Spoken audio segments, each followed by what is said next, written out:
हे घ्या, हे हेल्मेट धर.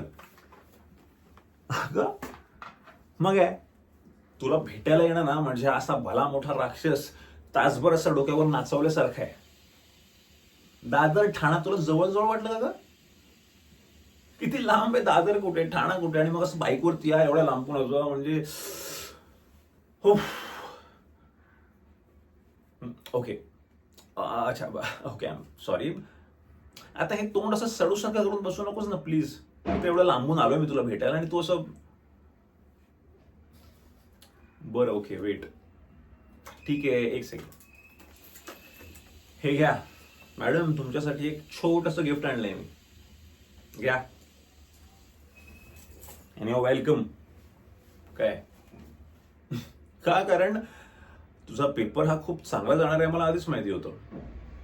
हो, तशी प्रार्थना केली होती ना मी देवाकडे की तुमची सगळी परीक्षा खूप अशी मस्त जाऊ दे, अशी सुरळीत स्मूथ जाऊ दे, अशी प्रार्थना केली होती आम्ही देवाकडे तुमच्यासाठी.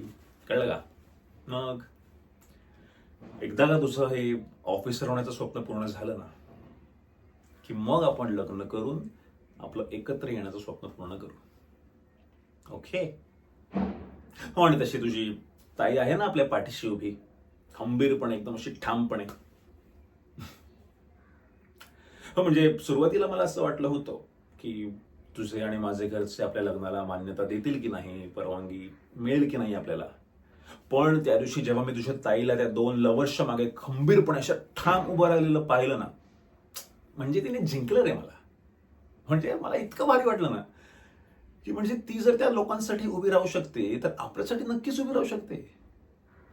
म्हणजे आता माझा तुझ्यावर आणि तुझ्या प्रेमावर जितका विश्वास नाही ना, तितका माझा तुझ्या ताईवर विश्वास बसलाय. म्हणजे मी एकदम असा निश्चिंत झालोय. आय एम नॉट वरिड नाव. हो मग. आणि मी तर आहेच मॅडम, सदैव तुमच्या स्वप्नांसाठी तुमच्या पाठीशी उभा राहायला. Always for you. नाहीये का मी? हा मग आहे मी, ऑफकोर्स. बरं, तुला तर काय खायला मागवायचंय, तू प्लीज मागव. मला विचारशील तर मी बोलीन की मला तुलाच खाऊन टाकावं वाटतंय. पण मी तसं बोलणार नाहीये, कारण तू रागवशील. I am sorry madam.